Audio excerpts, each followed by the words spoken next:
So the Biden administration policy on China is called managed competition. And what this means is that for the first, I would say, 2.5 years of the Biden administration, really the administration was focused on developing the capabilities to compete effectively with China. And so there are 3 pillars to this approach: invest, align, compete.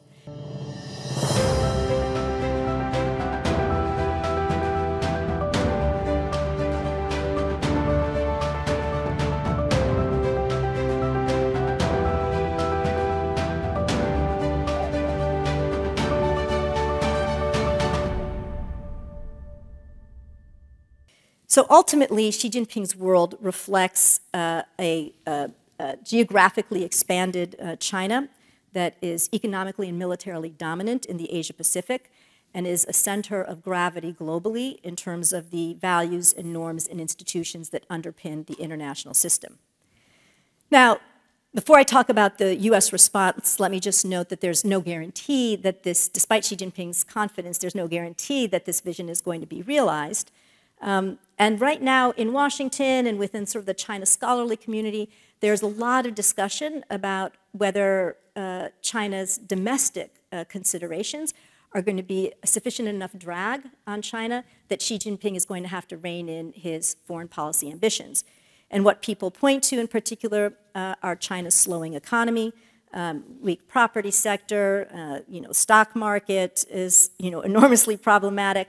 They've had intractable problem with local government debt, low consumer confidence, weak consumption, high rates of youth unemployment. So the economy, supposedly growing at 5% according to official figures.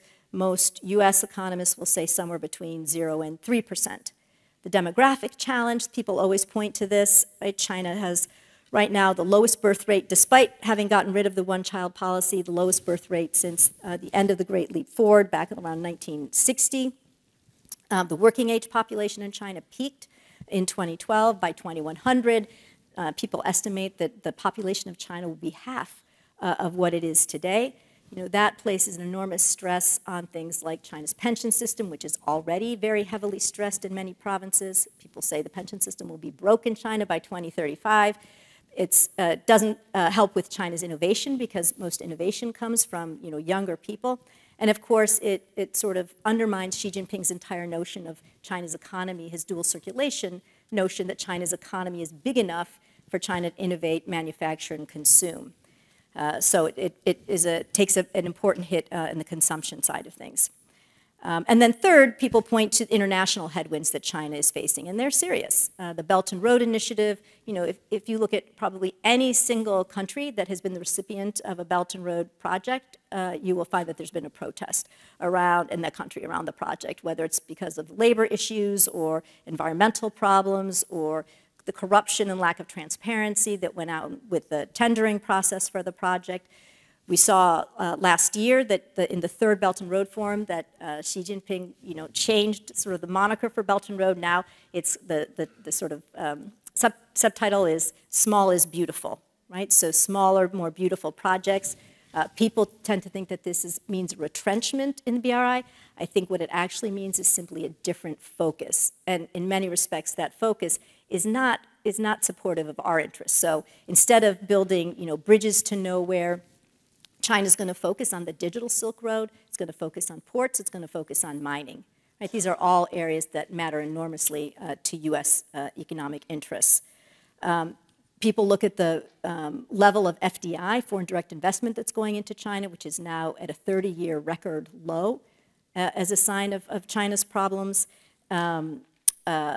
The tech sort of constraints, the export controls that the United States and other countries are placing on China, and the pushback that China is now experiencing around its overcapacity, right? The export of its EVs and its batteries to the point that many economies, and not just the United States and Western Europe, but countries like Brazil and India and Mexico are going to swamp our domestic industries and are putting up barriers to the entry of these products. So that's an important, that shift also from the complaints not simply coming from the United States and Western Europe or other developed economies, but actually coming from an emerging or middle income economy is very important to China because it still likes to consider itself a leader of those countries. So, again, many scholars and officials are starting to talk about China as perhaps not being as ambitious over the next decade or so. I think my personal take is that these woes, these challenges may give us a moment to breathe, a moment to think through what our strategy should be.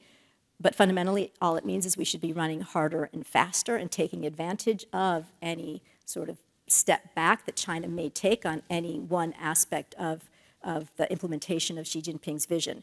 It's really important when you're looking at China, not only to look at what's happening in the moment on the ground, but always bear in mind Xi Jinping's ambition.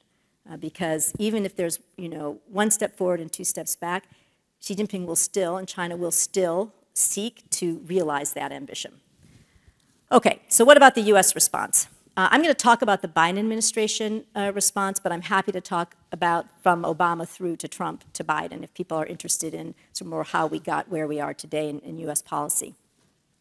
So the Biden administration policy on China is called managed competition.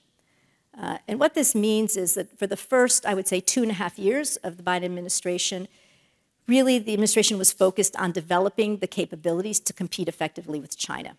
And so there were 3 pillars to this approach: invest, align, compete.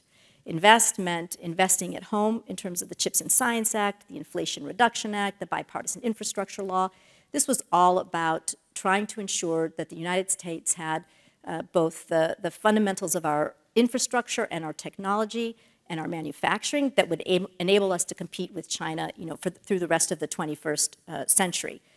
The compete part, I'll speak to it from the econ and tech side because that's the part that I was most involved in. It's really about modernizing our economic tools in order to ensure our own national security, our economic security, and our economic competitiveness. So this is, sort of modernizing our export controls. So it's not simply about controlling the technology, but it's also about controlling the know-how. So we don't want, people from, Qualcomm or Intel or NVIDIA. Not only do we not want them selling most advanced chips, that can be used in ways that would undermine our national security, but we don't want people actually training Chinese scientists to be able to develop those chips to do that. So thinking more broadly and comprehensively about what it will take to protect our national security. Supply chain resiliency is something new that came out of COVID. And the idea that the United States did not have enough PPE, personal protective equipment, to ensure our human security, right, our health security, I think sensitized everybody to the importance of ensuring that we don't have an over-reliance on one single source, on one single supplier.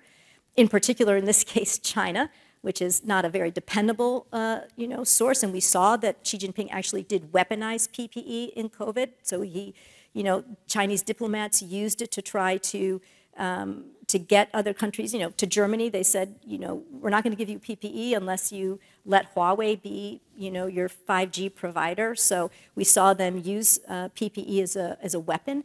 So we want to ensure that we don't have over-reliance. But even when it comes to our friends and partners like Taiwan, where we have a very high dependence on Taiwan for the most advanced semiconductors, where that's the point, a big part of the Chips and Science Act is diversifying the source of our supply chain around semiconductors. So, so that's a sort of new and very, very significant effort that's underway in the Biden administration. Tariffs. The Biden administration kept the tariffs that were put in place by the Trump administration and added a few more on top of that. That has both national security, it's done for national security implications, ostensibly national security implications, but also for economic competitiveness reasons, right? Trying to level the playing field with China. Whether China's doing something because of subsidies or because of IP theft, tariffs are seen as a way to, again, level the playing field. So that whole effort there, and then new efforts on outbound investment restrictions. We've had inbound investment restrictions, so paying attention to the type of investment that's coming to the United States. China or another country wants to buy agricultural land. let's make sure that it's not next to a military base, right? So it's a review process that enables us to make sure that we're not allowing investment that, again, would undermine our national security. Now we're going to have outbound investment restrictions, again, that are going to do the same kind of thing, make sure that our money isn't going to investments in China or other countries that in ways that are going to support industries that will could potentially harm us. So that's the second part of the strategy. And then the third is the align. And this is exactly what it says. It's aligning with our partners and allies. And so there are a number of institutions, some of which have just been created, like the US-EU Trade and Technology Council, the Indo-Pacific Economic Framework, AUKUS, which is Australia, the US, and Great Britain, the UK. The Quad has a new group, the Quad Critical and Emerging Technology Working Group. All of these efforts are designed, and the G7 also, there's a lot that takes place there. All of them are designed to look at issues like export controls or tariffs or investment screening or supply chains or the green transition or AI ethics and governance, sort of the big economic, technological issues, and some related to the military of the day, and gain alignment with our allies and partners. And in many cases, the same issues are being discussed in different forms. So, the Quad Critical and Emerging Technology Working Group is discussing a lot of what is being discussed in the US-EU Trade and Technology Council. So this is a way for the US to ensure that what's happening with one set of partners is happening with another set of partners. And then again, you have the G7, which can bring the sort of largest economies together also to gain some coherence in this effort. On the security front, I think one interesting innovation that's happened is what people are calling a move from hub and spoke, this is in the Indo-Pacific, hub and spoke to a lattice framework, so that the United States doesn't have to be at the center of all of the sort of regional military security. Instead, you have the Philippines and Japan working together, or you have India and Japan doing some military exercises together. So different formations, different groupings don't always have to rely on the United States. And I think that's an important innovation that both encourages other countries to step up and to lead and to assume a greater share of the burden in ensuring regional security, but also just allows the United States to take a step back and think strategically about sort of the regional security issues. So that's really the first 2.5 years. I would say that was the focus of the administration, was developing that competitive ability, to sort of just to as I think Secretary of State Blinken put it, basically to negotiate with China from a position of strength.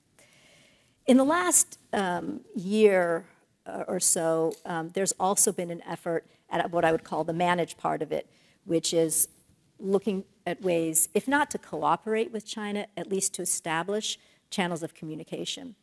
Because I think there was a sense in the administration that there really weren't, aside from the talks with Jake Sullivan and Tony Blinken, most of the agencies were not having conversations with their partner agencies, and most significantly, we were not having military-to-military discussions. And that really matters in terms of trying to ensure that accidents that might take place or near misses are not misinterpreted or misunderstood, or certainly don't blow up into something that then becomes some real kinetic conflict. So there was an effort over last summer. You saw a number of the secretaries travel to China, beginning with Secretary Blinken, Secretary Yellen of the Treasury, Secretary Kerry, who manages climate change, and the secretary that I worked for, Secretary Raimondo. We went to China and just, again, established sets of working groups that would enable us to talk about issues that mattered. So the priority issues that emerged, they're all issues that are important to the United States. So, for example, the issue of fentanyl, right? Controlling the China's export of the precursors that are used, controlling the pill-making machines. A lot of the stuff is coming through Mexico, but nonetheless telling China, you need to help to control this within your own country. So that was one big area of discussion.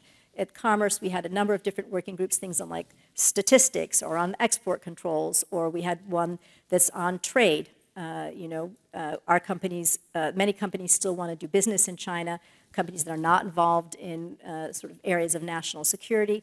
Why shouldn't Starbucks sell lattes in China? How do we ensure level playing field? So that was, a working group that was established with the Commerce Department. Treasury had its own groups talking about macro level sort of economics, talking about debt sustainability. State Department was focused a lot on civil society exchange, right? How can we get back to a time when our students here in the United States are traveling and studying and learning in China?